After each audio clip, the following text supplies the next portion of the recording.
Welcome back, everyone. What you're looking at to your left right there is my finished, well, I'd say it's about 99% finished now. I'm waiting on tire glue.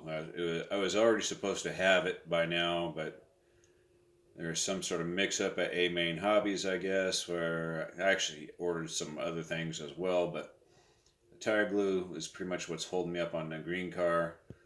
The red car to your right is also a Audi R8, I want to say it is.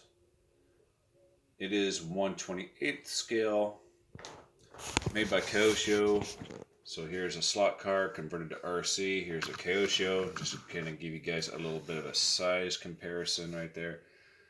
Just a little bit bigger. This one here, just by picking it up, is, well, it's significantly heavier, and that probably because I got nice electronics in there. Are probably never going to fail unless you really abuse it. And plus, it's going to hold a dual 950 milliamp hour LiPo and a custom made battery pack, one on each side, the saddlebag configuration they call it. These run on 4 AAAs. For those of you who never had one of these or never seen one of these, fairly cool comparison. About, let's see, 60, 30, 20.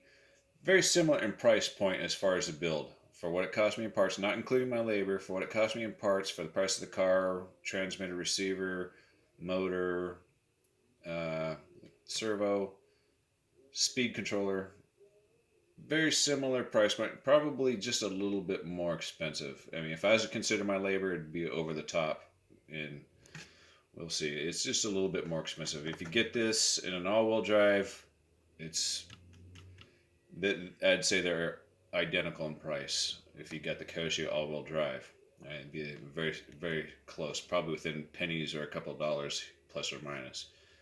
But that's where I am today. I'm waiting on tire glue, just so you guys aren't hanging.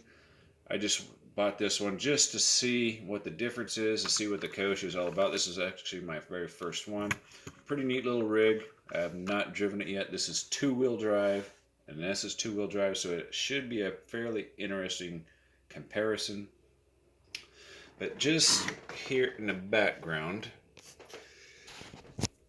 for about $10 more than this red one, you can buy one of these right here. And this comes from the factory with a brushless motor.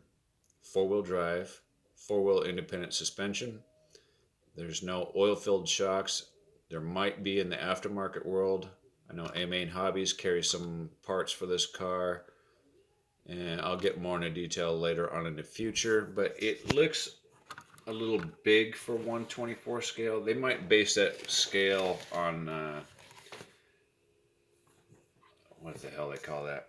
Fucking drawing a blank on it all of a sudden. Wheelbase. They might base that scale on wheelbase and not the body, because the body looks a little bit goofy in my opinion, but still another neat looking car. Can't wait to drive that one.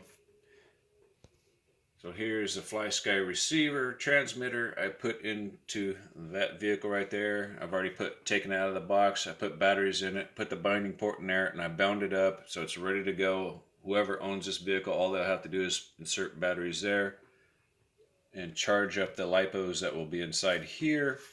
But you'll have to remove the body, one screw there, and the 2 factory screws back in there.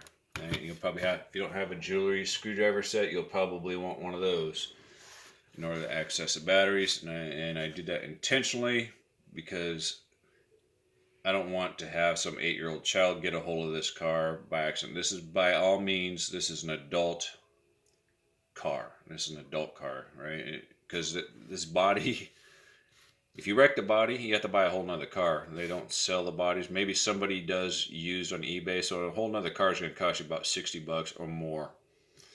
So keep that in mind. But to keep things kind of fair for whoever ends up getting lucky with this car, I am going to modify this body to also fit on this chassis, so that way they can drive this body and not worry about damaging it, right? This is just a cheap old RC car body that I used in another test, and I still have it, so it should look pretty good on there. It won't take too much work to get this one to fit. Drive this one around, display it with that one.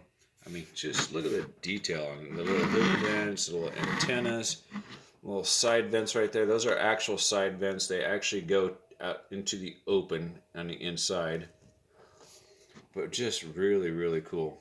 Anyway, that's where I am. Just thought I'd give you guys a little video so that way you guys can understand what's going on. Again, just waiting on tire glue. And I'll make one more video saying the car is finished, and I'll post a link in the item description box where you can find it on eBay. Have a good day.